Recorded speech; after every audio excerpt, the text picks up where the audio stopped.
Hi everyone. നമ്മൾ ചിന്തിക്കുന്നത് Genesis chapter 34 ആണ്. ഉൽപ്പത്തി 34 അധ്യായം. അവിടെ ശിമെയോനും ലേവിയും അവർ ശേഖേമിലുള്ള എല്ലാവരും നശിപ്പിക്കുന്നത് നമുക്ക് കാണാൻ സാധിക്കുന്നുണ്ട്. അതിനെപ്പറ്റി അവിടെ വിവരിക്കുന്നുണ്ട്.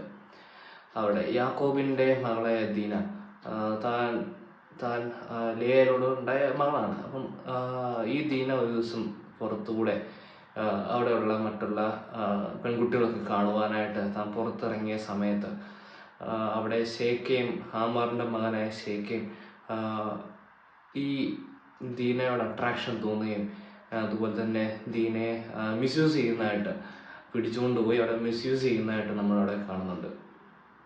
അപ്പോൾ തനിക്ക് ഇഷ്ടമുണ്ടായിരുന്നു, തനിക്കൊരു അട്രാക്ഷൻ ഉണ്ടായിരുന്നു. പക്ഷെ അത് ശരിക്കും ലവ് ആണോ എന്ന് നമുക്ക് പറയാൻ പറ്റില്ല. കാരണം ലവ് ആണെങ്കിൽ ഒരിക്കലും ആ രീതിയിൽ ദീനയോട് അവിടെ ഇടപെടുകയില്ലായിരുന്നു. പക്ഷെ അത് വളരെ വയലൻ്റായിട്ടും വളരെ ഹാർഷായിട്ടുമായിരുന്നു. അട്രാക്ഷൻ ഉണ്ടെങ്കിൽ കൂടി വയലൻ്റ് ഹാർഷായിട്ടുമായിരുന്നു താൻ അവിടെ മിസ്യൂസ് ചെയ്തത്. അപ്പോൾ അതങ്ങനെ ഉണ്ടായിക്കഴിഞ്ഞതിന് ശേഷം അത് ശരിക്കും യാക്കോബിനും അതുപോലെ ദീനയുടെ സഹോദരന്മാർക്കൊക്കെ ഭയങ്കര ദുഃഖത്തിൻ്റെ ഒരു അവസ്ഥയിലേക്ക് വരേണ്ടത്. അപ്പോൾ നമ്മൾ നമ്മുടെ മക്കളെ സൂക്ഷിക്കേണ്ടതായിട്ടുള്ള കടമയുണ്ടെന്ന് നമുക്ക് കാണാൻ സാധിക്കും. അതിൽ പേരൻസിന് വലിയൊരു റോൾ ഉണ്ടെന്ന് അതിൽ കാണാൻ സാധിക്കും. കാരണം ദീന ഇങ്ങനെ പുറത്തേക്ക് പോയപ്പോൾ ദീനയെ അത് സൂപ്പർവൈസ് ചെയ്യാനോ, ദീന എന്ത് ചെയ്യുന്നു, എവിടെ പോകുന്നു എന്നത് കാത്തു സൂക്ഷിക്കുവാനായിട്ടോ ഒന്നും അവിടെ ആരും ഉണ്ടായിരുന്നില്ല. ഒന്ന് നോക്കുവാനായിട്ട് അവിടെ ഒന്നും ആരും ഉണ്ടായിരുന്നില്ല. അപ്പം അതിൻ്റേതായിട്ടുള്ള പ്രശ്നമാണ് അവിടെ സംഭവിക്കാനായിട്ടിടയായി തീർന്നത്. അങ്ങനെ ഒടുവിൽ ശേഖേം തൻ്റെ അപ്പനെ ഹാമോറിനോട് പറഞ്ഞു, എനിക്ക് ദീനെ വിവാഹം കഴിക്കണമെന്നുള്ളത്. അങ്ങനെ അവർ യാക്കോബിൻ്റെ അടുക്കിലേക്ക് വരികയാണ് ചെയ്യുന്നത്. അപ്പോൾ യാക്കോബിൻ്റെ മക്കളുടെ അടുത്തേക്ക് വന്നു ശിമിയോൻ്റെയും ലേവിയും അവരെല്ലാവരും ഒരുമിച്ചിരിക്കുമ്പോൾ ഇങ്ങനെ വിവാഹം കഴിക്കുന്നതിനെ പറ്റി ഇങ്ങനെ പറയുകയാണ് ചെയ്യുന്നത്. അപ്പോൾ ശരിക്കും ദൈവം ആഗ്രഹിച്ചൊരു കാര്യമാണ്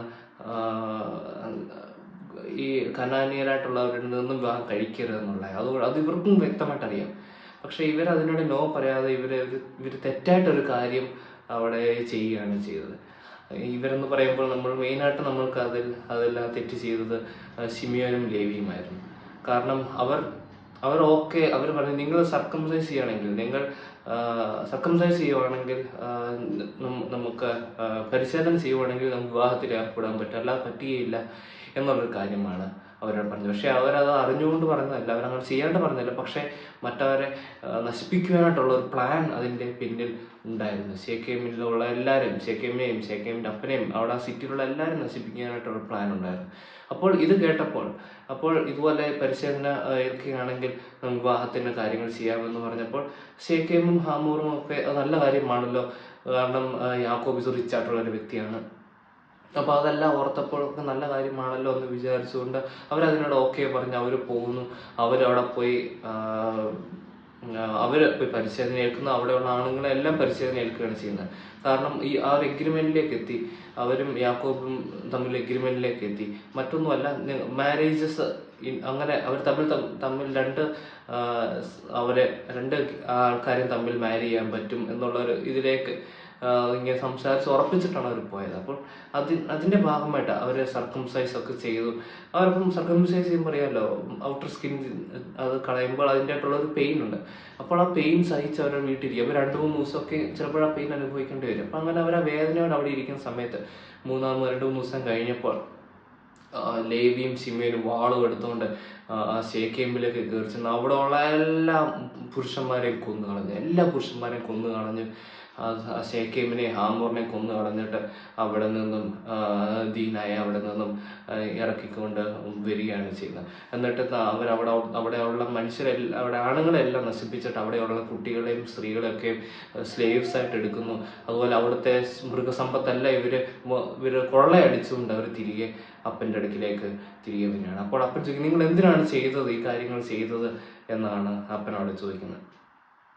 കാരണം ഒന്നാമത് ഒരു തെറ്റാണ്. ശരിക്കും അവർ ആ ശിമയോനും ലേവിയും ചെയ്ത് വലിയൊരു തെറ്റെന്ന് പറയുകയാണെങ്കിൽ ദൈവം കൊടുത്ത ഒരു കമാൻഡ്മെന്റിനെ അവരത് മുതലെടുക്കാൻ നോക്കി എന്നുള്ളതാണ്. കാരണം ശേഖേമിലുള്ളവർ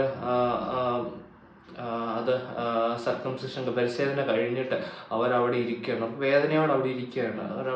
അവർക്കൊന്നും പ്രത്യേകിച്ചും ചെയ്യാൻ പറ്റാത്ത ഈ വേദന സഹിച്ചവരവിടെ ഇരിക്കുകയാണ്. അപ്പോഴാണ് ഇവർ വാളുമായിട്ട് ചെന്ന് അവർ അറ്റാക്ക് ചെയ്ത് അത് കൊന്നുള്ളത്. അപ്പോൾ ദൈവത്തിൻ്റെ കമാൻഡ്മെൻറ്റ് അവരവിടെ മുതലെടുക്കുന്നു. അതിൻ്റെതായിട്ടുള്ള കോൺസിക്വൻസ് അവർ പിന്നീട് അവർ ഫേസ് ചെയ്യുന്നുണ്ട്. നമ്മൾ നോക്കുമ്പോൾ ശിമെയോൻ എന്നുള്ളത് മൊത്തം സ്കാറ്റർ ചെയ്ത് അത് ഇല്ലാതായി.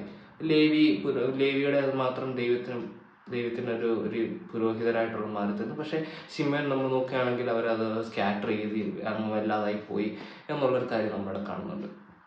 അപ്പം അവർക്ക് അതിൻ്റെതായിട്ടുള്ള കോൺസിക്വൻസ് ദൈവം കൊടുത്ത കമാൻഡ്മെന്റിനെ അവർ മുതലെടുത്തുകൊണ്ട് അവർക്ക് അതിൻ്റെതായിട്ടുള്ള കോൺസിക്വൻസ് അവർക്ക് ഫേസ് ചെയ്യേണ്ടി വന്നു. അപ്പോൾ അത് അങ്ങനെ അവരുടെ കാര്യം അതങ്ങനെ. പക്ഷേ യാക്കോബിനോട് അവർ കാര്യങ്ങൾ പറഞ്ഞപ്പോൾ യാക്കോബിനോട് പറഞ്ഞു, ഞങ്ങൾ ഇതിനെല്ലാം നശിപ്പിച്ച് ഇതെല്ലാം കൊള്ളയടിച്ചുകൊണ്ട് വന്നെല്ലാം കണ്ടപ്പോൾ യാക്കോബ് പറഞ്ഞു, നിങ്ങൾ എന്തോ കാര്യമാണ് ചെയ്തത്, നമ്മൾ കുറച്ച് പേരല്ലേ ഉള്ളൂ, ഇനി അവർ വന്ന് അറ്റാക്ക് ചെയ്താലോ എന്ന് യാക്കോബ് അവിടെ പറയുകയായിരുന്നു. അപ്പോഴും യാക്കോബ് ദൈവത്തെ അല്ല ആശ്രയിക്കുന്നത്. ഈ പ്രശ്നങ്ങളൊക്കെ ഉണ്ടായപ്പോൾ ഇവരാരും ദൈവത്തോട് ഒന്ന് ചോദിക്കുകയോ ഒന്നും ചെയ്തില്ല. ദൈവത്തോട് ഇവർ ചോദിക്കുകയായിരുന്നു, ദൈവം മറ്റൊരു രീതിയിലായിരുന്നെങ്കിലും എങ്ങനെയെങ്കിലും ഇതിനൊരു സൊല്യൂഷൻ ദൈവം കൊടുക്കുമല്ലോ. പക്ഷെ അവരത് ചെയ്തില്ല. അവർ ആ ഇമോഷൻസ് അതായിരുന്നു അവരെ കൺട്രോൾ ചെയ്തത്. അതുകൊണ്ട് തന്നെ അവർ ഈ ഇതെല്ലാം ഇങ്ങനെയെല്ലാം കാര്യങ്ങളൊക്കെ സംഭവിച്ചു. അപ്പോൾ അവർ പറഞ്ഞു അപ്പോൾ അതിങ്ങനെ പറഞ്ഞപ്പോൾ യാക്കോബാസൻ ഇനി അവർ അറ്റാക്ക് എന്ത് ചെയ്യുമെന്ന് പറഞ്ഞപ്പോൾ അപ്പോൾ ലേവിയും ശിമെയോനും പറഞ്ഞൊരു കാര്യമാണ്, ഞങ്ങളുടെ സിസ്റ്ററെ പിന്നെ ആ ഒരു വേശ്യ എന്ന രീതിയിൽ ഞങ്ങൾ അങ്ങനെ ആക്കണോ എന്നുള്ളൊരു രീതിയിലേക്ക് തിരിച്ച് ചോദിക്കുന്നു. അപ്പം അങ്ങനെ ആ ഒരു പ്രശ്നം അതങ്ങനെ ആയി തീർന്നു എന്ന് നമ്മൾ കാണാൻ സാധിക്കുന്നുണ്ട്. അപ്പോൾ നമ്മൾ ഈ ഒരു ലെസൺ നോക്കുമ്പോൾ, ഇവരുടെ ഒരു കാര്യം നോക്കുമ്പോൾ നമ്മൾ മനസ്സിലാക്കേണ്ടത് 2-3 കാര്യങ്ങൾ. ഒന്നാമത്തെ കാര്യം എന്നുള്ളത് നമ്മൾ മക്കളെ വളർത്തുന്ന കാര്യത്തിൽ നമ്മൾ വളരെ സൂക്ഷിക്കണം. കാരണം ഇപ്പോഴത്തെ ലോകം എന്നുള്ളത് നമ്മൾ മക്കളെ തെറ്റിച്ചുകൊണ്ട് പോകുന്ന ഒരു ലോകമാണ്. മക്കൾ അവർ അറിഞ്ഞുകൊണ്ട് തെറ്റ് ചെയ്തില്ലെങ്കിൽ പോലും അവരെ പിടിച്ചു വലിച്ചുകൊണ്ട് പോകുന്ന ഒരു കാലമാണ് ഇന്നത്തെ കാലം. നമ്മൾ ദീനയുടെ കാര്യം ദീന പൂർണ്ണ മനസ്സോടെ അല്ല ആ കാര്യം ചെയ്തത്, പകരം തന്നെ നിർബന്ധിച്ച് പിടിച്ചു വലിച്ചായിരുന്നു തന്നെ ആ ഒരു കാര്യങ്ങളിലൊക്കെ തന്നെ മിസ്യൂസ് ചെയ്യാനായിട്ട് ഇടയായി തീർന്നത്. രണ്ടാമത് നമ്മൾ ചിന്തിക്കേണ്ട ഒരു കാര്യം, നമ്മൾ ദൈവത്തിൻ്റെ കൽപ്പനയെ നമ്മുടെ ഒരു പാപം ചെയ്യുന്നതിന് ഒരു മറവായിട്ട് അല്ലെങ്കിൽ പാപം ചെയ്യുന്നതിന് എക്സ്ക്യൂസായിട്ട് ദൈവത്തിൻ്റെ കൽപ്പനയെ യൂസ് ചെയ്യാൻ പാടില്ല. നമുക്ക് ദൈവം പറഞ്ഞ കമാൻഡ്മെന്റ് ആയിരുന്നു സർക്കംസിഷൻ എന്നുള്ളത്. അവർ ചെയ്യണം, ഇസ്രായേൽ ചെയ്യണം എന്നുള്ളത് കൊടുത്തിരിക്കുന്ന ഒരു കമാൻഡ്മെന്റ് ആയിരുന്നു. പക്ഷെ അവരത് മറ്റവരെ കൊണ്ട് ചെയ്യിപ്പിച്ച് അവരത് വേദന വിട്ട് അവർക്കൊന്നും ചെയ്യാൻ പറ്റാതിരിക്കുന്ന അവസ്ഥയിലാണ് ഇവർ രണ്ടുപേരും പോയി, ലേവിയും ശിമെയോനും പോയി അവിടെ എല്ലാം നശിപ്പിച്ച് കൊന്നു കളഞ്ഞെല്ലാം കൊള്ളയടിച്ചെല്ലാം വന്നത്. അപ്പോൾ അവർ ആ ദൈവത്തിൻ്റെ കമാൻഡ്മെന്റിനെ തെറ്റ് ചെയ്യുന്നതിനും കൂടെ അവരത് യൂസ് ചെയ്യാനിടയായിട്ടുണ്ട്.